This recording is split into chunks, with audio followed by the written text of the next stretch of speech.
Hey everyone, Azure Cosmos DB Live TV, welcome. I'm Mark Brown, and I've got with us today Matias. Hi everyone. Good to Nice see to you see again. everyone again. Yeah, Hey, thanks, Mark. yeah, good to see you. Sorry, folks, if you thought you were joining to watch our episode on Entity Framework. Some kind of we just wrong tweet went out through the schedule. I just now caught it on Twitter, and I'm like, no. So I deleted the tweet and just sent another one. So, but we're going to talk about something I think it's just as cool. It's something I've been waiting on for a really long time, and that is an update to the Cosmos DB triggers or bindings, I guess. What do you call them? They're triggers or bindings or both? It's actually extensions. So Extensions. it's extensions for functions that includes the bindings and the trigger. Okay. Yep. So an update to those things using our latest SDK, our v3.net SDK. This is great. I've been waiting so long for this thing. So Matias, you want to walk us through and show us all the new goodness that's going on? Also, can you help?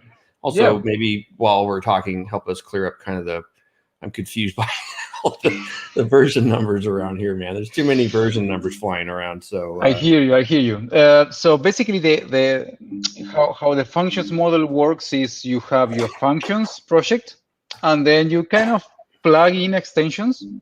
These extensions act as different Nugget packages. So normally, these Nugget packages could have their own versioning because they are different dependencies. So we have your function app, which depends on a functions runtime version. This could be like the one that we are seeing on screen. This could be the 3.0 runtime, or it could be any of the newer ones. But the thing is, with extensions, what you do is you add into the function app some connections or connectors or integrations with other Azure services. In the case of the Cosmos DB extension, this is the package that we are using, the Microsoft Azure Web Shops extensions Cosmos DB. If you want to know why web shops, I can tell you another story, but it's going to take more time. But the idea here is you want to, or at least the one that we are working on releasing in GA is the 4.x Nugget version. Right now, we have this available as a preview. So if you search for this Nugget package, our extension one, which is probably the one that you're already using if you already have a function app using the bindings or the Cosmos DB trigger, search for the 4.x branch with the latest preview. Got it. Okay, so now I'm clear. There's multiple things at play here. Each has their own version number. Yeah. You've got the SDK functions itself. You've got the extension for our extension, or the version for our extension, and then of course inside that is the version of the SDK that's being used to build this new updated extension for us. That's correct. So the V4 preview that we have right now, it's using the V3 SQL SDK that we have available for .NET for Cosmos DB. Okay. So let's go directly to the nitty-gritty, or the more important parts of this new version. So the one of the most common asks that we had on the previous trigger was security. I mean, how do you secure the trigger or the bindings in a way that you are not exposing the connection string or the keys? And while in the past there was, or there is still available, ways to wire up Azure Key Vault, so you could use a connection string that was coming from Azure Key Vault instead of just putting the connection string in your function configuration. There is now available in functions the support for AAD, authentication, or managed identities. So the first thing that we're gonna do is, or we're gonna see, is how this integration now works with the new extension version. I have here in my screen a simple Azure function that's using the Cosmos DB trigger. Again, if you already used it in the past, you might be familiar with the signature. The main difference right now that we have is that instead of connection string, we are now defining the connection. And the reason is now the connection can be, well, it could be a connection string like before, but it also could be one of the new supported identity connections. So in this example, after I define the connection, this is pointing to some configuration. And one of the things I did is I took this code and I deployed it to the Azure Functions portal. So is this like pointing to the key value environment variable, or? No, this is mainly the we'll see in a second. But this is basically the name of the setting that will have the configuration or the connection information. This setting name, which I named Cosmos, we'll see in a couple of seconds. I'll show you how to actually populate it with information. But it's not just, this is not the value of the connection string or the identity. It's just the name of the setting in the function app that will contain the required information. Okay, cool. So basically, I deploy this code to my function app, and the next thing I do is I go to my function app in the portal, and there is a section in the configuration called identity. So once I go there, I can enable the system managed identity. Once I enable that, this is kind of like for those that are familiar with Azure AD or Active Directory, this kind of creates like an application that represents this function app identity. And it will give you the ID of this principal of this object in the directory. So the next thing you want to do is, once you have the identity, is in the Cosmos DB side of the document or the documentation, we have a section that specifies how to assign these new roles. I think I have first the roles here. Sorry, here. So on the Cosmos DB side, there is a way to define roles and permissions that can be linked to an Azure AD identity. In this case, what we are trying to do is we are trying to take the function app identity and then wire the permissions from one of the roles that is predefined by Cosmos DB. Like any Azure AD role, you can create your own custom role, but Cosmos DB already provides two existing or predefined roles for two different scenarios. One is scenarios where you just want to read data, and scenarios where you might want to read and write. So the goal is, once I already identify the role that I want to use for this particular function, since I'm using the trigger and I know that the trigger will attempt to write information at some point or to checkpoint the progress, what I picked up is the built-in data contributor. So now I know which is the build definition. And in the documentation, there is a PowerShell or Azure CLI script that I can run, where it takes the principal ID, which is the value that I have here for my function, and then the account name for Cosmos DB, the resource group that contains the account, and the ID of the role that I want to assign. In this case, I just copy this guy here into this command, and I run it. And you can get even more refined on. I mean, the greatest thing about the new RBAC is you can really go and just assign least privilege. So if you have a trigger that's just maybe you're using, I don't know, to manage referential integrity between two containers, let's just say, right? So it's just pushing data. You can just limit the scope for that role to those two things, to read from one and write to another. And then that's it. And then assign it to that identity. And then it only has privilege to do just those things. Exactly. Here, exactly. You can, the actions that are already included are, like you said, for all the containers and all the items, but you could just limit the interactions to a particular container that you know are the ones that your trigger will be using. And you can create these custom roles, just get the ID of the custom role and execute the same command, but instead of you using the IDs of the predefined ones, the IDs of the one that you just defined. Once you have this command in place, this is basically just wiring the identity with the permissions. And the next thing we need to do is we need to go to and populate the configuration. Remember that we had this function with this name or this identifier for the configuration. So what I did is I went to the configuration of my function app, and there is a section called connection strings. Let's give it a second to load. And here in the Cosmos on the connection string section, I went and read or refer the functions configuration. Functions documentation. And here where they are defining which is the information that I should be putting there for managed identities, they are saying, okay, first write the connection name prefix, which is basically the value that you're defining here.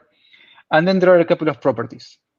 One of them says, if you want to use managed identities, then create the credential one, the credential configuration, the Cosmos credential configuration, and put the word managed identity. So I went to the function, and I created this guy, this Cosmos credential with the words managed identity. And the next thing that I need to do is on the trigger, this is again also on the functions documentation, on the new bindings, I need to add the account endpoint. Basically, this is another configuration with the same prefix, which is the name of the configuration that I use in my function code, but I just put the endpoint of my account. So what I'm saying with this is I want this configuration to point to the Azure test account, but the credential that I wanted to use is the managed identity or managed identity that this function app represents. And that's it. That's interesting. So you've basically, I get what you're doing now, and what functions has done is you just need to pass in the prefix for the configuration name, and then it puts it together for you. Essentially, exactly. The only extra thing that you need to do is you need to point to which is the Cosmos DB account that you want to access. But then once you put this special credential name, this will pull the identity that your function is running on and use that to authenticate. So basically, this wires up the credentials into the Cosmos DB trigger, and the Cosmos DB trigger wires those credentials into the SDK. So I already deployed this function, so it's already running. If I go to the functions, I can see it here. And one of the things that we can just test is if I go to the monitor and I check the logs, I have my account ready here. So this is already running. I click on logs, it's connected. So one of the things I can do is I can just create a document. I'll just leave the default there and click on save. And this should trigger. So basically, this function is triggering, authenticating with my Cosmos DB account without keys using the managed identity that I already set up on the function app itself. That removes completely the problem or the security issue of having your keys in some configuration that, for whatever reason, you might need to rotate. So previously in the past, if you had to do this, or you had a security problem, you had to rotate the keys, and then when you rotated the keys, your function app stopped working. You had to come here to the function app, remember to update the settings, and then you had some downtime. With this configuration, there is no downtime, even if you rotate the keys, because the security is not even using those keys. Wow, that's pretty cool. And on the client, just to show you that I'm not like hard coding anything or doing anything that it's not what you're showing the screen. This is my sample code, and if I go to the local settings JSON file that I have running locally on my machine, you will see a bunch of things. Obviously, these values will be rotated after this call. But the thing is, since I'm not running this function in the cloud, I don't have any managed identity, but Azure ID and functions provides me different ways to authenticate. And in this case, I'm using an identity that is already in Azure created, and already also has the roles already configured correctly to have access to the same account. But in this case, I'm authenticating with the client secret. So if I run this function here locally, again, I'm not populating any keys here. I'm just saying, okay, I want to authenticate with this Cosmos DB account, which is the same that we were seeing. I want to use this application ID in this tenant in Azure ID. And then I'm authenticating with this secret, because this is running in my machine. It's not using any managed identity in Azure.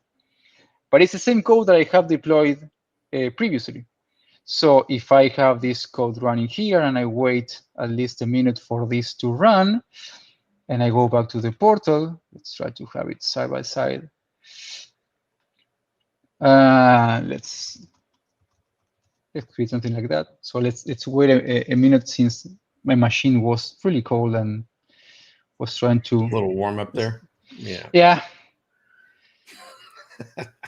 It's not as fast as I wish it would be. So this guy is right. Yes, go ahead. No, I was just saying the new version doesn't make it any faster on startup, basically. It's more around the machine. So this is my personal notebook, and yeah, no, it doesn't make it. And the fact that I'm streaming doesn't make it easier. Yeah, right. So yeah, here's the event. So basically, my local code is being able to pick up whatever changes that I'm doing on that container, just like the previous trigger. But instead of using keys, it's using Azure AD secrets or identities. Yep. So that's one of the biggest features that we are delivering with this new version of the extension. But there are a couple of others that are maybe not as flashy, but are very important for some customer scenarios. The first one is the fact that there is no more document. For those that might remember or might still be using the Cosmos DB trigger, the previous version, you will remember that it used to be something like a read-only list of documents. And document was kind of like a bag of properties.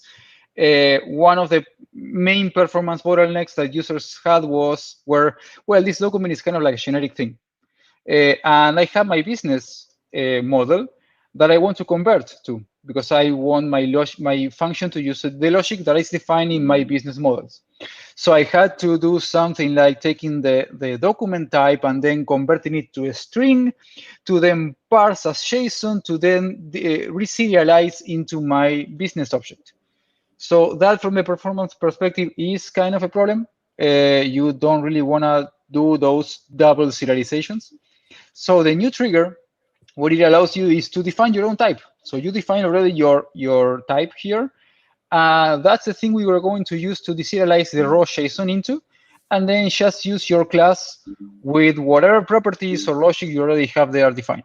That was the thing that stopped me from using the old triggers. Was I was annoyed that I had to use the document and then deserialize out of that, and it was just, to me, felt cleaner just to do the whole thing using change feed processor right out of the SDK and then just host it in a functions instance. Because the way I wanted to write my code anyway is I wanted to deserialize it straight into my Poco and then use it, go do something. And I didn't like having to, if I wanted to do that, I'd have to, I could mix or whatever. I just didn't want to use V2. So I ended up just saying, nah, I'm just going to write the thing using change feed processor. And I've been doing it that way, well, for quite a while. Well, now you can use the now I can use this. So yeah. So now going a bit further into the serialization world, we know that the V3 SDK, the other thing that has is an extension point where you can define your own serializer or your own serialization engine. By default, we use newtons of JSON, but you could inject your own. You could even use something like system text JSON. So what I did is I have the same definition of my Poco here that it's using the newtons of JSON property, but I have one that is using the JSON property name, which comes from system text JSON. So if I go here to the trigger and I change the type from the original one to the next one, the other thing I can do is I can go to this startup class, which is a way that functions lets us customize certain aspects and options of any extension or basically the environment. And we have a new hook here, which is a factory called iCosmos DB Serializer Factory. You can register your own implementation of this factory, and this factory, the only thing it does is returns a custom Cosmos serializer. You could create your own Cosmos serializer using any configuration that you want to deserialize JSON in any technology that you want. In this case, I'm using one that implements system text JSON as a serializer. So this factory is just returning an instance of a class, in this case called Cosmos System Text JSON Serializer, that implements this base interface. So what the trigger will do is once it starts, I'm gonna press F5 while I talk because we know that my computer is not the fastest one. So what is gonna happen is once this thing boots up, the trigger, instead of using the default newtons of JSON deserialization, it will call the factory and it will use that custom serializer to deserialize the raw payload. So when this function executes here, instead of serializing to the myPoco one that had the newtons of JSON property, it will deserialize to myPoco with system.json, and I should be able to see the same data that I was able to see before. So let's give it a couple of seconds, and then I go back to the Azure portal, and let's try to create something like hello to system text JSON. So again, give it a couple of seconds to my trustworthy machine. This is running. So I go here and I save. There you So go. if everything goes right, I should see. Let's try this one. So you know what? I'm just going to keep this episode bookmarked for the next time that someone on Twitter asks me, "Hey, how do I override?" I'll just send them to this video. At least you could show how you did it in a functions app as well. Exactly. So. Yeah. So basically now we see the event here, and we can see the ID of the document being deserialized from a class that it's using system text JSON to deserialize properties. That's cool. Yep. And the other thing is, again, like you were mentioned before, V3 SDK has a lot of improvements on the performance side compared to V2. This is now, instead of using, some of you might remember, if you're still using the Cosmos DB trigger, or if you're using the Cosmos DB trigger, is that when we are taking a look at the dependencies, we saw, okay, this extension, in fact, I can do this. If I go to the dependencies, and let me try to make this as big as possible, so I should be able to zoom. Okay, so normally when you were taking a look at the dependencies, you would see, okay, the extension package for Cosmos DB, and then inside we had something called the change processor library, which then had a dependency into the V2 SDK. So the dependency graph used to be much deeper. Now, because the new V3 SDK just includes the change processor in itself, the dependency graph is much smaller, which makes any scenario where you might want to bump these internal dependencies to a higher version than the one that comes with the package much simpler, and reduce the conflict area. Yep. Very cool. So basically, those are, I guess, the main changes. There will be, or there are, some naming changes that you are going to face. There is a migration document that we are working on that can help you migrate from the current trigger to the newer version. There are things that we already detect. Some of you might remember in the configuration. In fact, I probably have it here in the screen. That trigger configuration. There were things like the use multiple, probably it's somewhere here, but like use multiple write regions. So in previously with the previous SDK, you had to hint the SDK and tell him, hey, I want to use a multiple write regions. If not, then the SDK had no clue that this was available. With the V3 SDK, that's automatically detected, so you can you don't need to add any extra configuration on that regard.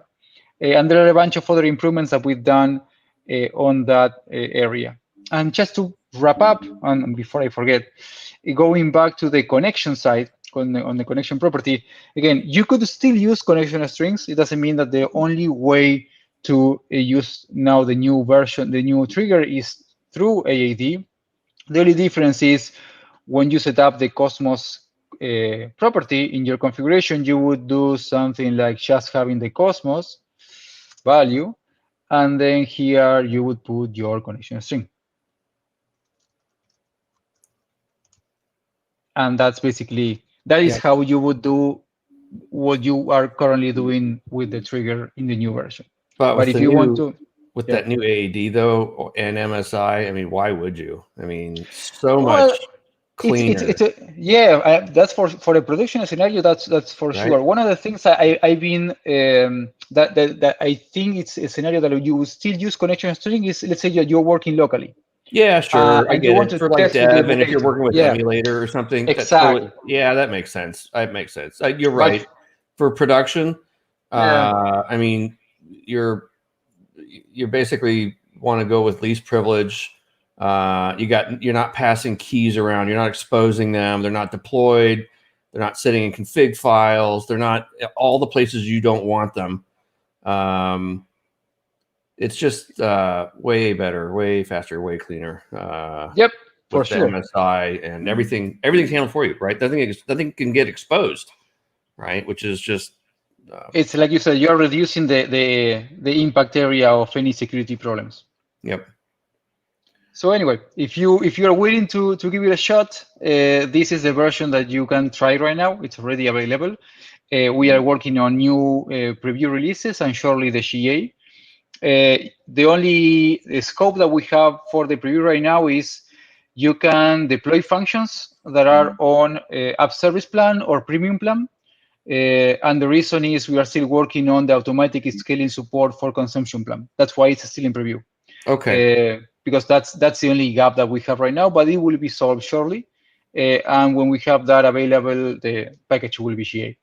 What do you think? Is there kind of a rough ETA you think things will happen? Is it getting close, or it is? I mean, from the technical perspective, it's getting really close. We are just waiting on once the deployment of the component that handles dynamic scaling to complete. So it shouldn't be like too long. Honestly, I don't have a date because it doesn't depend on me.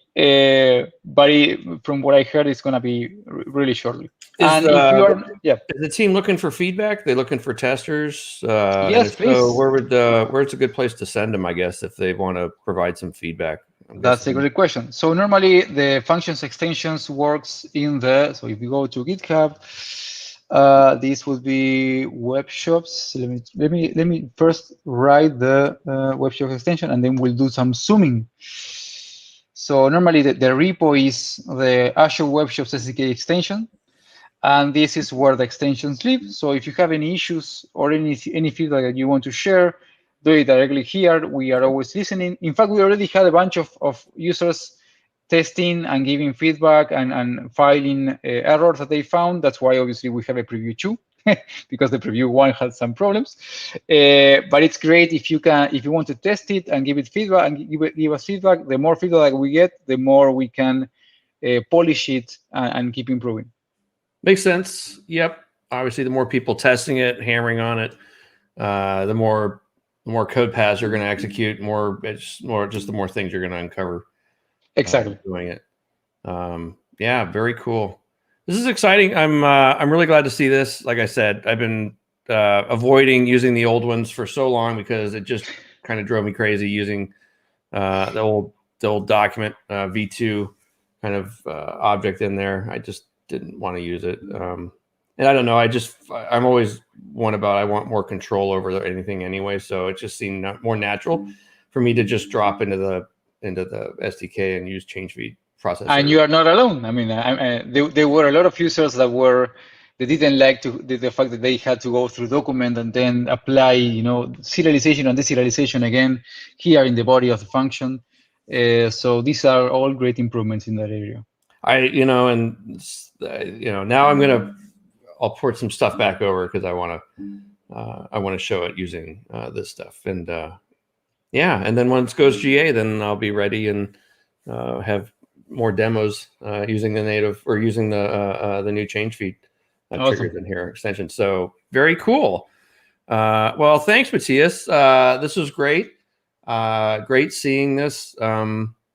Any idea? Just one last question. Like performance-wise, will people notice a difference if they migrate over to this?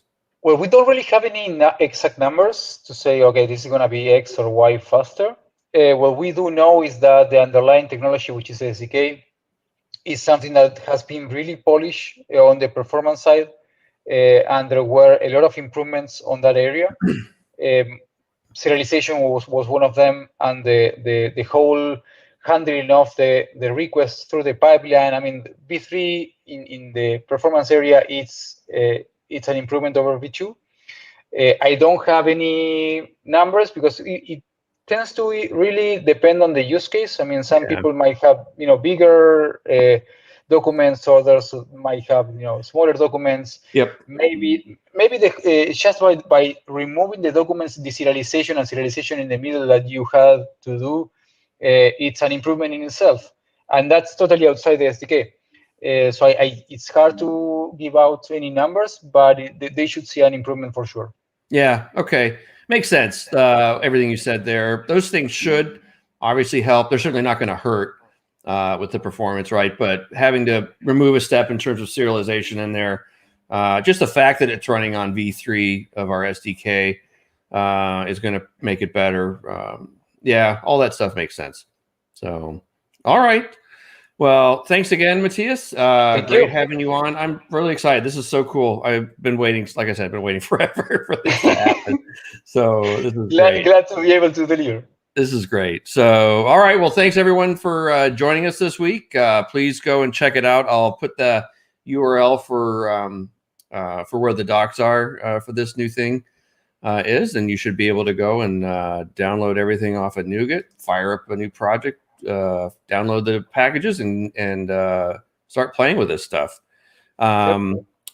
Next up, let's see. So we've got new Cosmos DB global user group. Our second meetup is in a little less than 30 minutes, and we've got a great guest, Lenny Lobel, who's going to talk about building.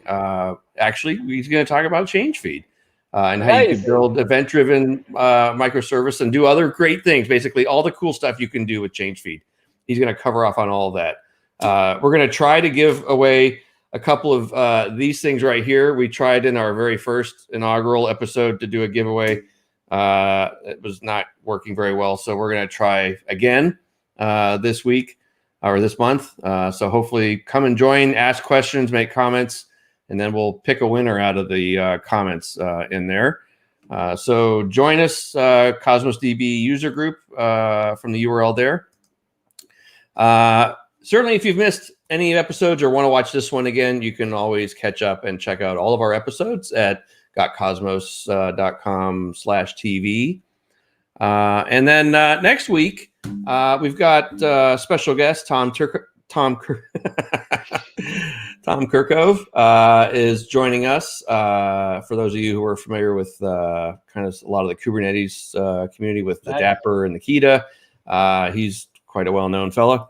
But he's going to come by, and we're going to talk about some great stuff with Kubernetes and Cosmos DB.